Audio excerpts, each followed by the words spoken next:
Madame, Monsieur, bonsoir. Au menu de questions éco ce soir, Infitah, un programme de communication et de sensibilisation autour des enjeux de la flexibilisation du dirham. Je reçois à ce propos Abdelmalek Ben Abdjelil, président de l'association marocaine des salles des marchés, la MSM, institution qui a été impulsée par Banque El Maghreb, ou plutôt qui a été mandatée par Banque El Maghreb ainsi que l'Office d'échange pour effectuer cette campagne qui s'étale sur une durée de 5 mois. Objectif préparer bien les TPME à la réforme du marché d'échange et à ses mécanismes et ainsi rapprocher davantage ces entreprises des instruments de couverture afin de les utiliser à bon escient. Comment et quelles sont les réponses aux réserves des importateurs et exportateurs par rapport à cette réforme? C'est ce que nous allons savoir ce soir. Bienvenue à tous.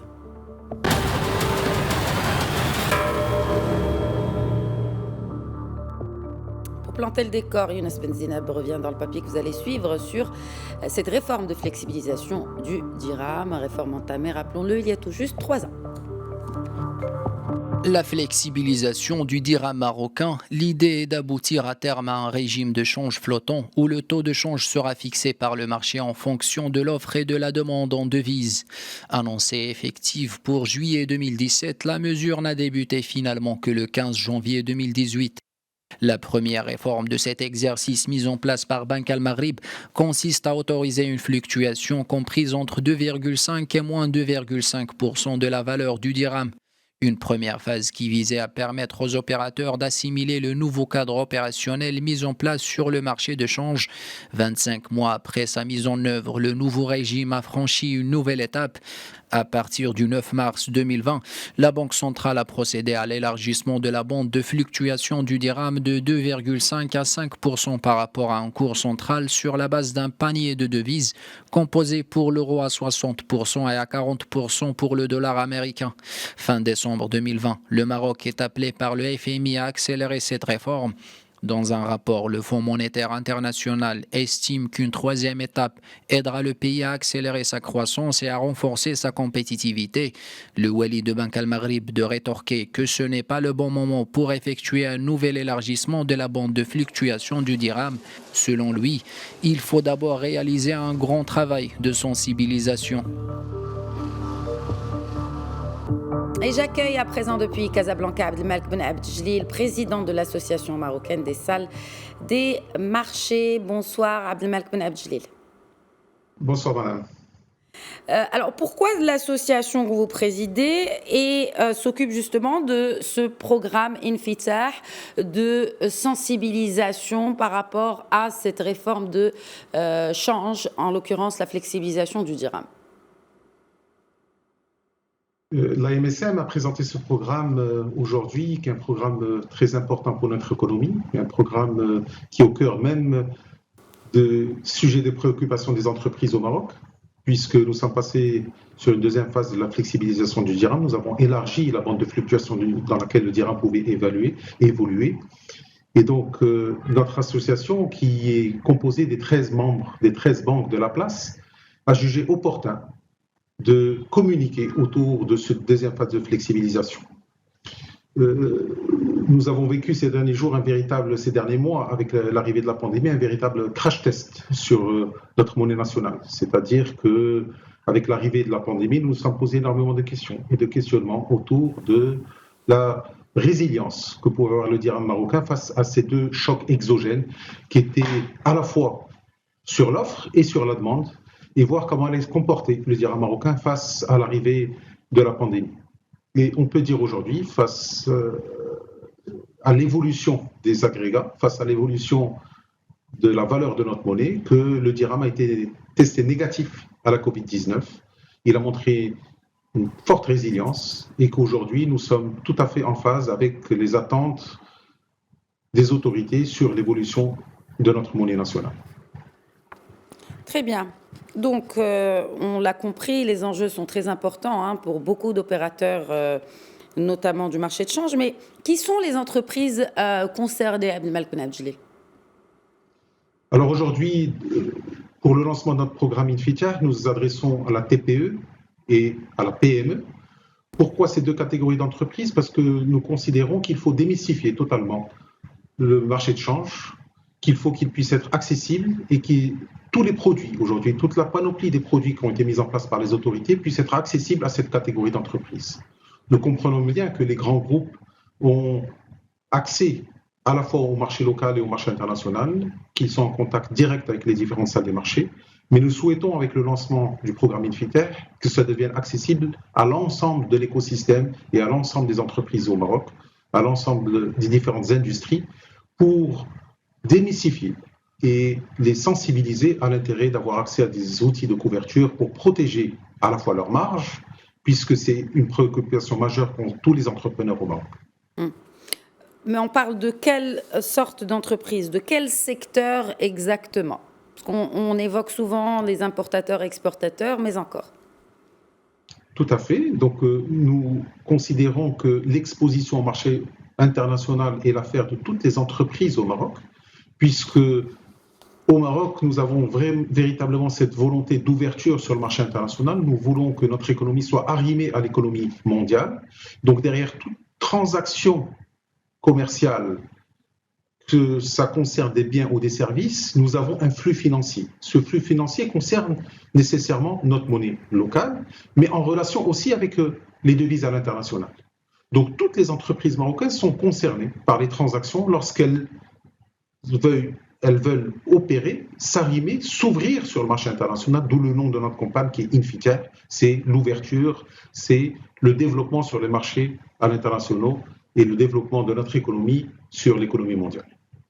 J'imagine qu'en mettant en place ce programme, il y a eu un diagnostic. Quels sont les freins actuels dans la gestion des opérations de change auprès des entreprises marocaines, notamment la toute petite entreprise et la moyenne entreprise?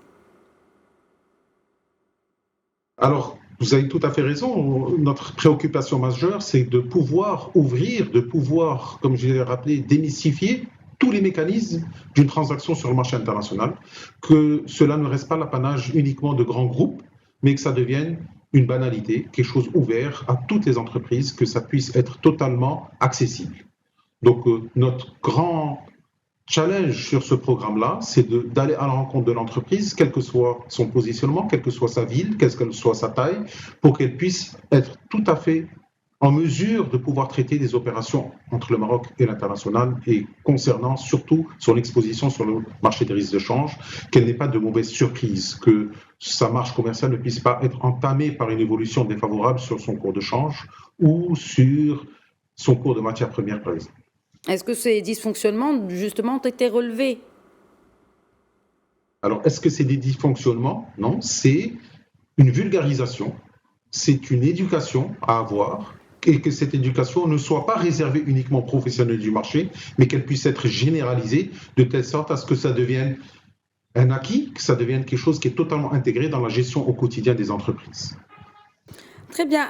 Bon, alors, je voudrais juste peut-être poser quelques questions que se poserait un importateur-exportateur. Et en l'occurrence, quel serait l'impact notamment des fluctuations des matières premières? Ces derniers mois, on l'a vu, beaucoup de matières premières ont affiché des pics sur les marchés mondiaux.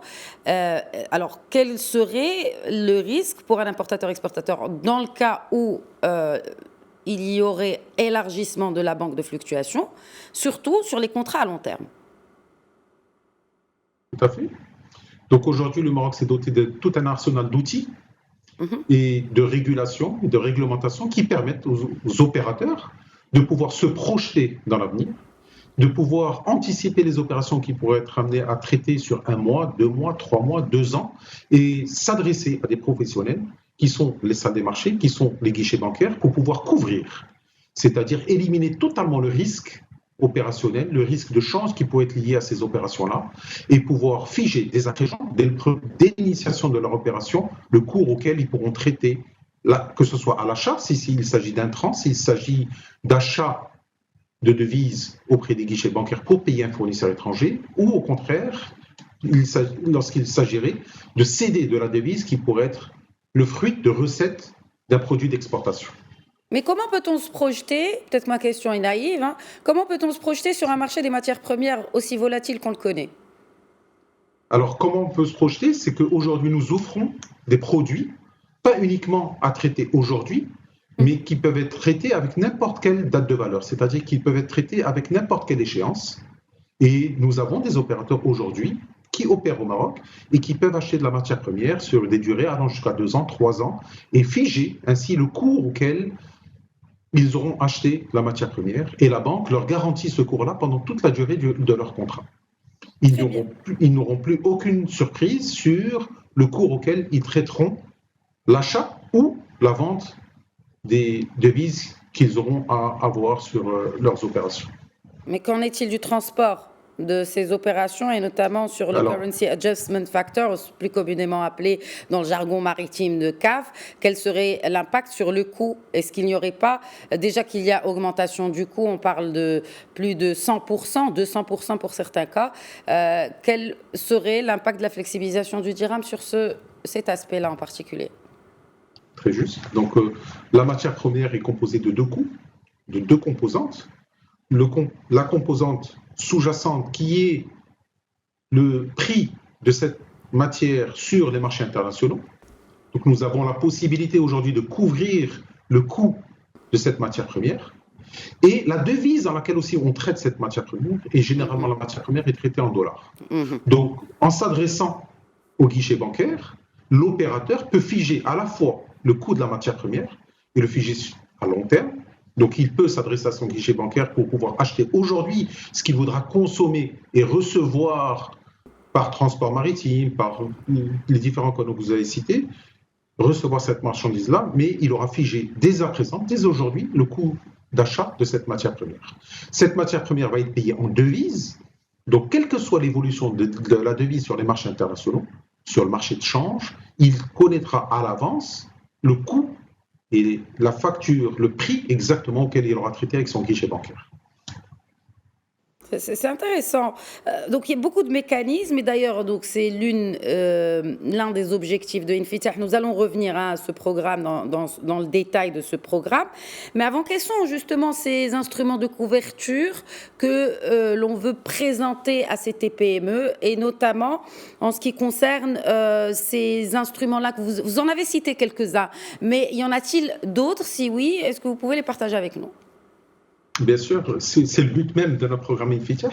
Donc, c'est de pouvoir vulgariser, de mettre à disposition de l'ensemble de l'écosystème des entreprises au Maroc, l'ensemble des outils, et de l'arsenal est très important. Donc, il y a des instructions générales d'office d'échange qui reprend tous ces différents outils. Ils sont très nombreux.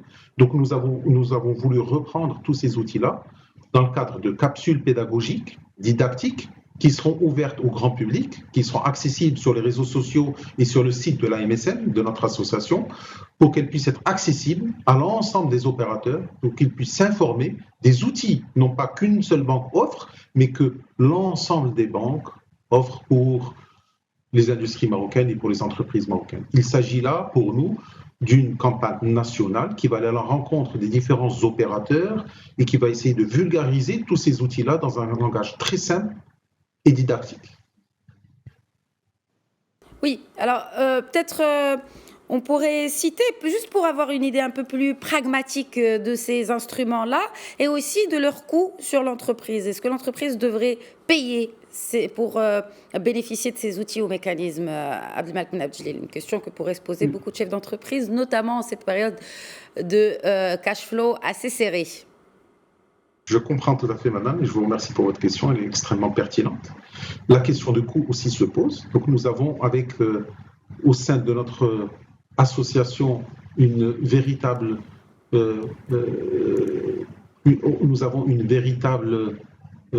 réflexion autour du pricing et autour de la fiscalité et autour du traitement des différentes opérations qui sont offertes sur le marché de change et sur le marché de la matière première pour les opérateurs au Maroc. Et donc la réflexion voudrait que, vu la concurrence que nous avons aujourd'hui entre les différentes banques, même si nous sommes aujourd'hui regroupés autour d'une association, nous avons tous des intérêts différents. Et donc c'est dans cette différence que nous allons avoir entre les différents guichets bancaires que nous pourrons avoir un prix extrêmement compétitif à offrir et au service, bien sûr, de la clientèle au Maroc.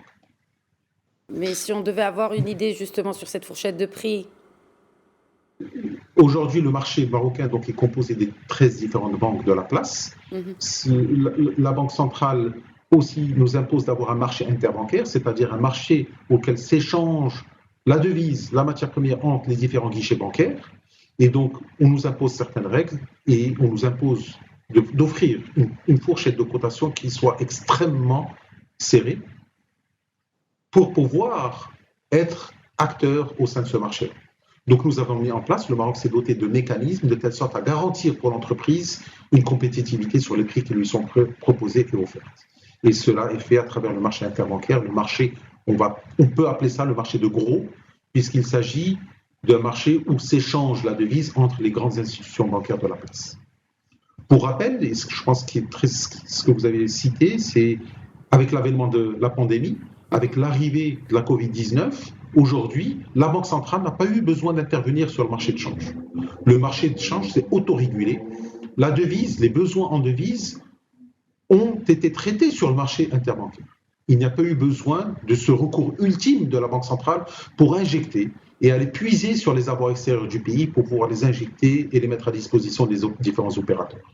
Le marché, donc, s'autorégule. Le marché est suffisamment profond, donc il est suffisamment liquide pour pouvoir assurer la disponibilité de la devise pour l'ensemble des opérateurs de la place, qu'ils soient importateurs ou exportateurs.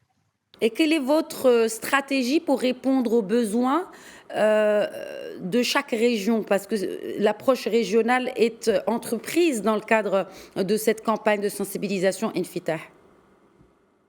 Tout à fait. Donc nous avons une stratégie d'organiser une caravane, d'organiser des webinaires, d'organiser des rencontres et de nous appuyer sur toute l'infrastructure aujourd'hui des CRI, des chambres de commerce, de la CGUM, des branches régionales de la CGUM, pour aller à la rencontre des entrepreneurs, pour aller à la rencontre des différentes entreprises qui se trouvent en région et ne pas nous limiter et de rester sur l'axe Casaraba, mais bien au contraire, puisque cette problématique, ce sujet concerne l'ensemble du territoire national, puisque nous avons des entreprises qui importent, qui exportent, pas uniquement, comme je l'ai rappelé, proches des ports, mais bien sûr présentes dans toutes les villes du royaume.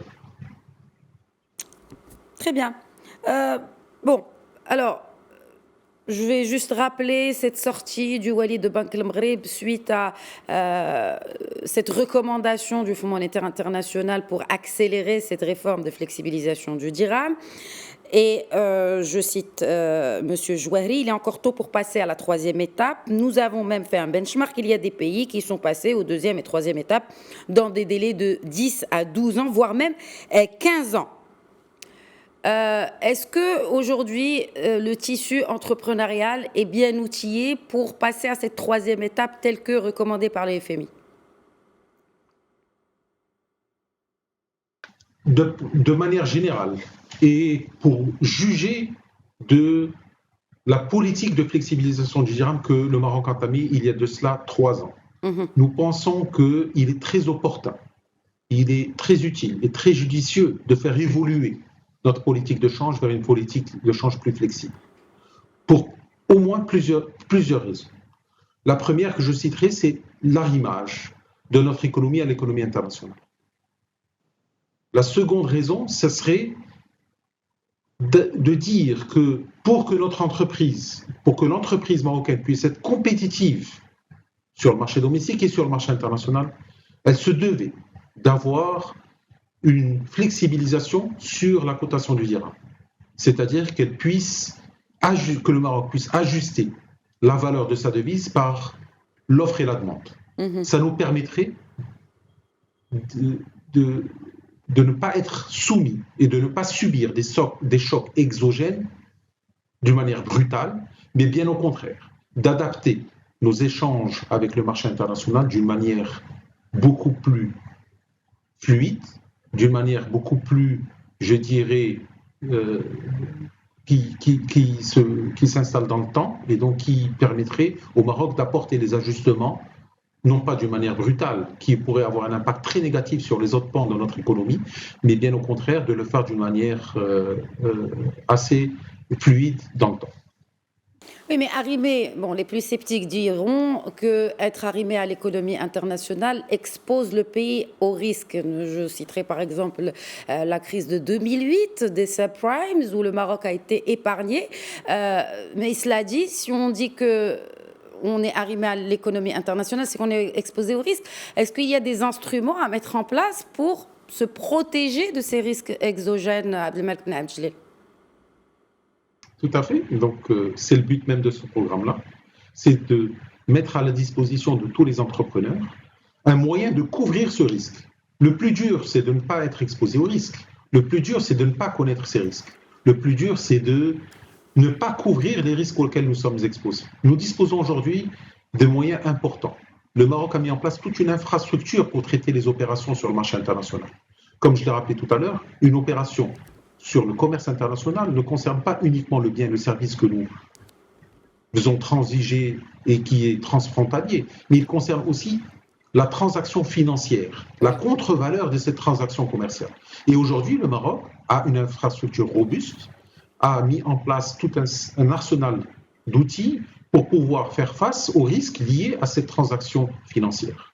Si aujourd'hui toutes les entreprises sont au fait et connaissent comment couvrir ce risque-là, elles n'auront pas de surprise et on aura aujourd'hui gagné en assurance pour aller affronter ce marché international qui, comme vous le dites, et je vous l'accorde, qui est très volatile. Mais si nous dotons des moyens de couvrir cette volatilité-là, on ne pourra que mieux se porter. Mieux se porter, on est tourné vers l'avenir pour cette dernière question avec vous, Abdelmalek Alaoui, quid de l'après-campagne de sensibilisation?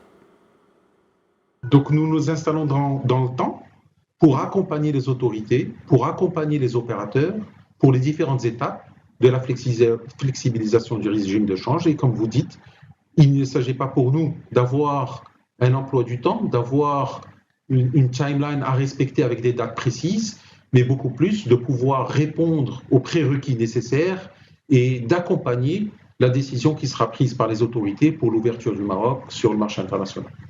Est-ce que cette décision-là, avec tous les remontées d'informations que vous aurez avec les opérateurs que vous aurez rencontrés sur les différentes étapes de ce roadshow, est-ce que cette remontée d'informations pourrait faire que l'exécutif Banque El Maghreb ou le ministère des Finances pourrait prendre des décisions, peut-être des décrets même, adopter des décrets afin de répondre à ces besoins des opérateurs, notamment les TPME?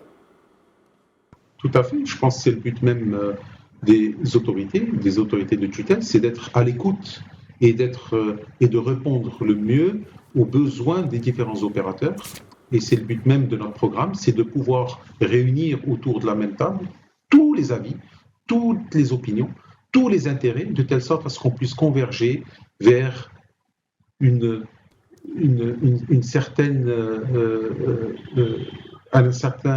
je dirais, qu'on puisse tous converger vers un apaisement quant aux questions que nous pouvons avoir sur la flexibilisation et sur les risques liés à cette flexibilisation-là. Parce que nous sommes intimement convaincus au sein de l'association qu'on peut certainement aller très vite lorsqu'on y va seul, mais qu'ensemble, on ira certainement beaucoup plus loin. Et donc l'association marocaine des salles des marchés, elle s'engage auprès du secteur privé.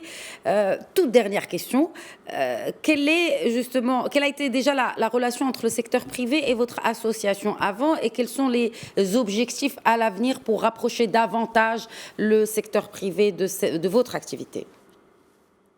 Tout à fait. Donc auparavant, chaque banque aller à la rencontre de ces différents clients.